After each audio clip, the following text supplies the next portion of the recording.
Mudah-mudahan para santri sarjana Universitas Ibrahimi tidak kehilangan akhlakul karimah, tidak kehilangan jati diri, adab, kesopanannya, karena itu adalah bagian terpenting dari keberkahan hidup. Assalamualaikum warahmatullahi wabarakatuh.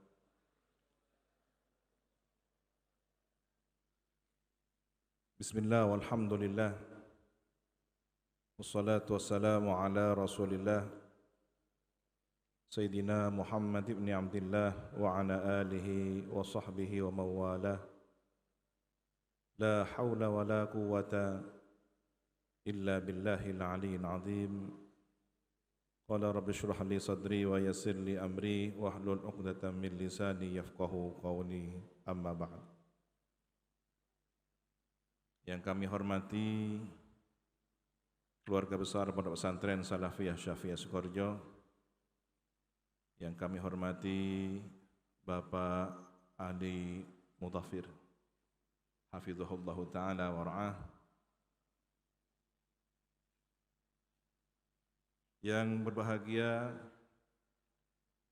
seluruh sivitas akademika Universitas Ibrahimi, Bapak Rektor dan seluruh jajaran rektorat, para dekan, para wali wisuda, dan para santri, wisudawan, wisudawati, seluruh yang hadir, hafizakumullahu jami'an. Satu pesan yang ingin kami sampaikan di saat para santri, wisudawan, wisudawati telah sampai pada level ini. Di depan masih ada hari-hari yang siap menanti. Langkah kiprah perjuangan masih harus terus dipersiapkan. Semangat harus menjadi bekal utama, dan senantiasa berharap ridho kedua orang tua serta para guru, para masyayikh.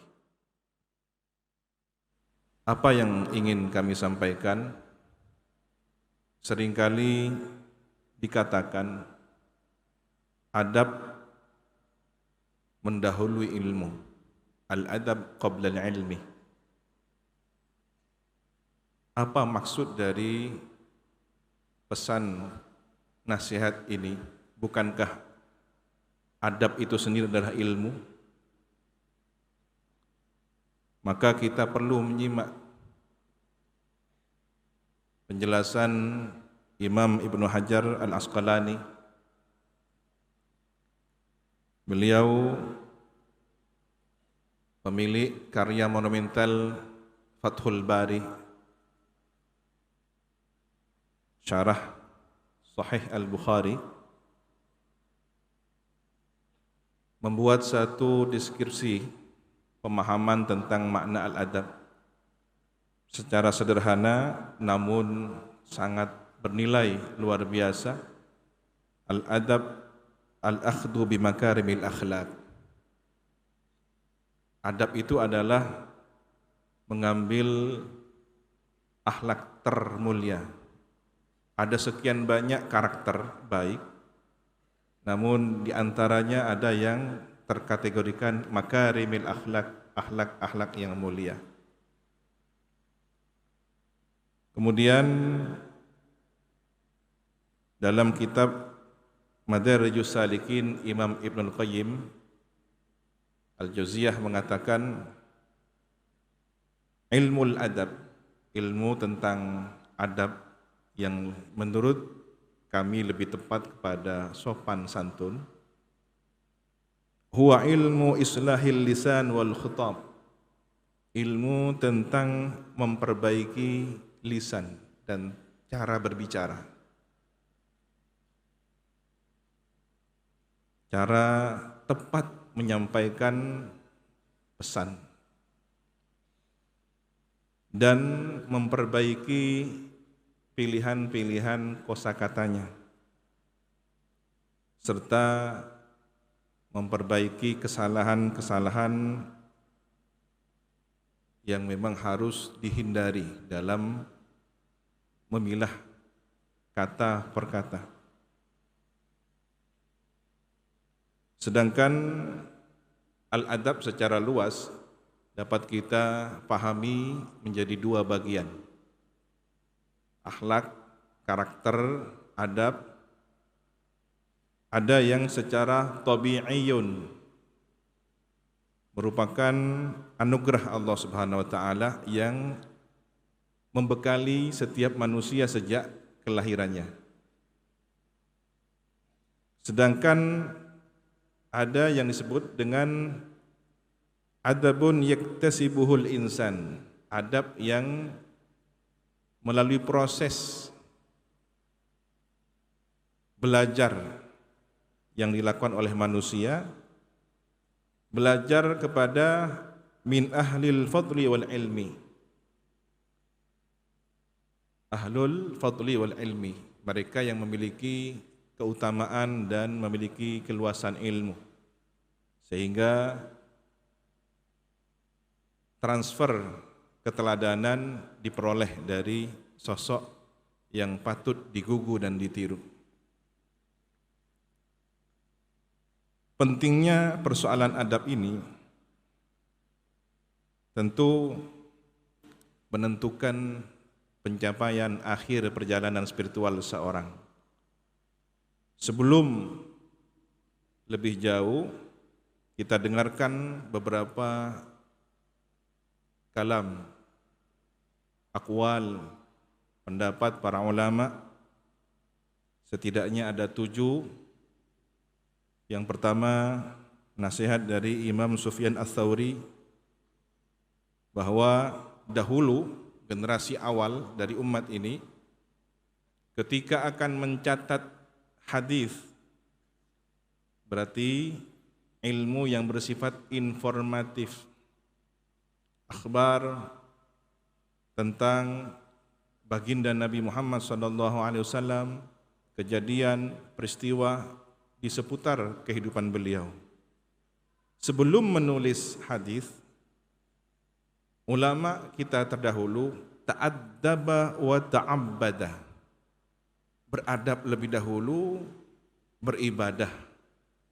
Maka kita dapati sejarah bagaimana seorang ahli hadis, dia berwuduk dulu, kemudian sholat, bahkan beristikharah apakah hadis ini sahih ataukah tidak. Untuk kemudian mempelajari hadis, dia harus mandi, memakai wewangian. Maka adab lebih kepada hal yang praktis, hal yang menjadi perilaku, ilmu yang sudah diamalkan, tidak lagi sebatas teori dan nilai, konsep nilai, tetapi sudah pada perilaku yang menjadi karakter seseorang. Yang kedua, Imam Ibnul Mubarak, beliau menasihati, nahnu ila katsirin minal adabi ahwaju minna ila katsirin min hadis. Kita ini lebih membutuhkan adab daripada mengumpulkan hadis yang itu masih bersifat informatif, ilmu yang merupakan informasi. Sedangkan adab adalah ilmu yang sudah menjadi perilaku, kesopanan, tata krama, akhlak yang baik, sopan dan santun. Ketiga, beliau Imam Ibnul Mubarak juga menyampaikan, idza wusifa li rajulun lahu ilmul awwalina wal akhirin, jika ada informasi tentang seseorang yang menguasai tentang keilmuan generasi terdahulu dan generasi kemudian, maka beliau tidak menyesal jika tidak berkesempatan menjumpainya. Tetapi ketika mendengar seseorang yang memiliki akhlak mulia dan dirindukan untuk berjumpa dengannya, maka beliau menyesal ketika tidak memiliki kesempatan bertemu dengan orang tersebut. Ini menunjukkan betapa mahalnya orang yang memiliki adab. Yang keempat, masih dari Imam Abdullah ibn Mubarak. Ini perlu dicatat baik-baik. Man tahawana bil adab. Siapa yang meremehkan adab, uqiba bihirmani sunnani. Konsekuensinya dia akan kehilangan melaksanakan sunnah-sunnah. Karena seluruh sunnah-sunnah Nabi berhubungan dengan adab kesopanan, berhubungan dengan akhlak Nabi. Wa man tahawana bisunan uqiba bihirmanil faraid. Jika sudah terhalang tidak melaksanakan kesunnahan-kesunnahan, maka selanjutnya berpotensi untuk terhalang melaksanakan hal yang fardu, yang wajib. Jangan pernah meremehkan misalkan bersiwak dengan kayu yang memang pilihan Nabi, lalu menganggapnya itu kuno, dan sikat gigi dengan desain modern lebih maju, praktis dan higienis. Tidak. Masih ada rahasia yang belum diketahui. Apa? Adab menghormat kayu yang pernah digunakan oleh Nabi atau jenisnya pernah dipilih oleh Nabi. Ini bagian dari adab yang tak tertandingi oleh temuan-temuan teknologi modern. Kemudian yang kelima adalah nasihat dari Imam Muhammad bin Sirin. Ketika beliau menjelaskan tentang para tabi'in. Kanu yata'allamuna al-hadi kama yata'allamuna al-ilm. Mereka para tabi'in mempelajari ilmu tentang adab, tentang perilaku, kesopanan sebelum mempelajari ilmu informasi hadis yang masih bersifat maklumat, konsep, teori, materi keilmuan yang belum menjadi karakter perilaku. Dan yang keenam adalah nasihat dari Imam Malik bin Anas.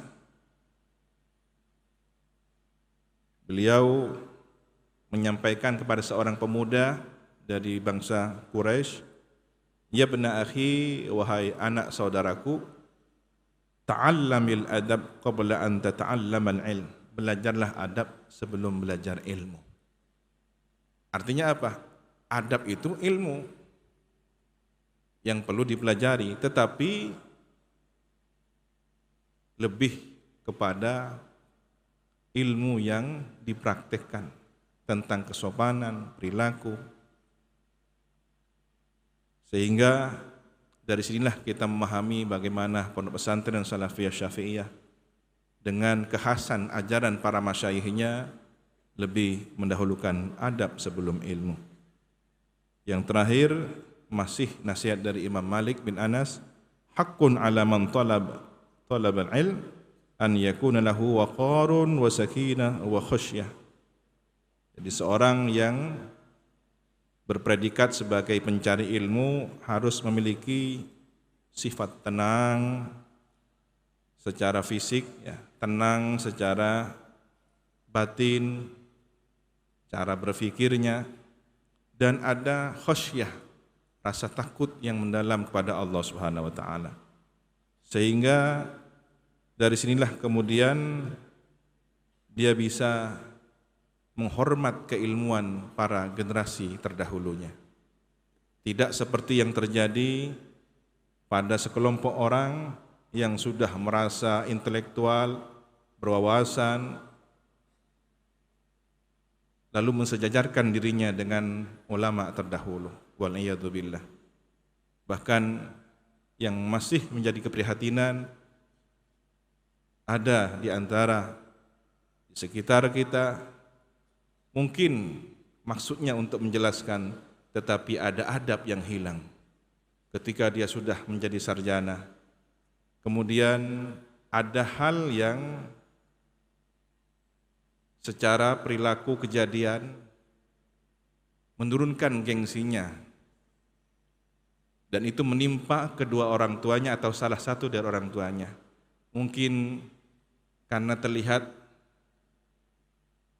penampilannya yang mendeso, ya, perilakunya yang tidak lulus SD misalkan. Lalu dia berkata, mohon maaf ayah saya atau ibu saya tidak lulus SD, sedangkan dia sudah sarjana. Maka orang ini sebenarnya sudah lebih mendahulukan ilmu daripada Adam. Dia menyampaikan informasi tetapi kehilangan kesopanannya. Mudah-mudahan para santri sarjana Universitas Ibrahimi tidak kehilangan akhlakul karimah, tidak kehilangan jati diri, adab, kesopanannya, karena itu adalah bagian terpenting dari keberkahan hidup. Barakallahu fikum. Sukses dan teruskan pendidikan ke jenjang yang lebih tinggi lagi. Semangat, insyaallah. Doa para masyayikh menyertai para santri, wisudawan, wisudawati. Demikian yang bisa kami sampaikan. Wassallallahu ala sayyidina Muhammadin wa ala alihi wa sahbihi wa sallam. Walhamdulillahi rabbil alamin.